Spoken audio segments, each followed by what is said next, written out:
The biggest reason that a hairstylist will use several different formulas throughout your head, even if you're going all over the same color, is for control of how the color processes on your hair.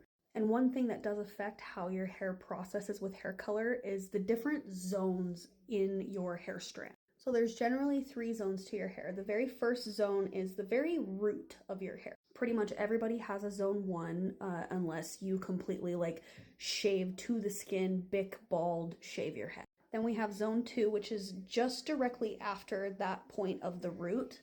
Let's use this piece for example. So we've got zone 1, and then this is zone 2. Most people also have a zone 2.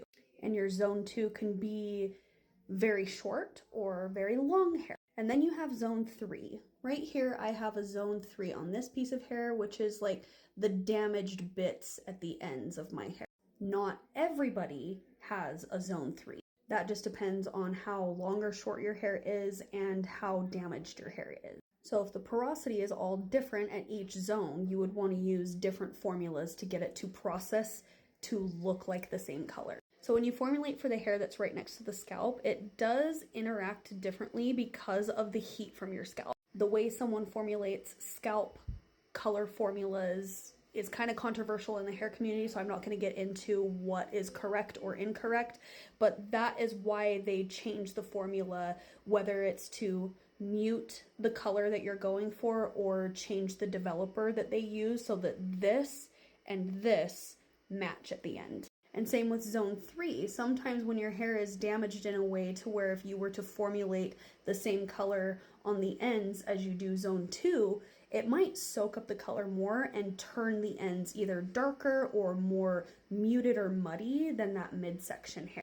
Now, depending on how a stylist formulates their color, sometimes they can get away with doing one singular formula from roots to ends. And sometimes they have to do 2 different formulas, one for your roots and one for your ends. And sometimes they have to do 3 or more to where they have one for your roots, one for the midsection, one for the porous end. And these changes in formula can be anywhere from like different pigments that they use to get it to match better or different developers that they use.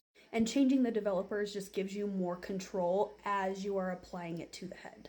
But this is also a huge factor as to why you shouldn't copy other hairstylist formulas to get to a goal color, because they curated that specific formula or multiple formulas for that specific head of hair.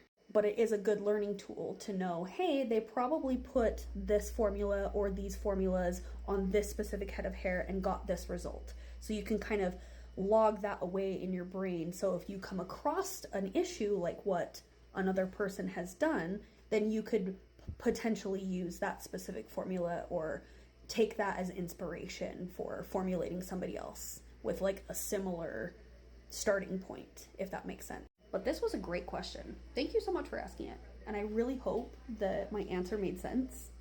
Please let me know if it did not.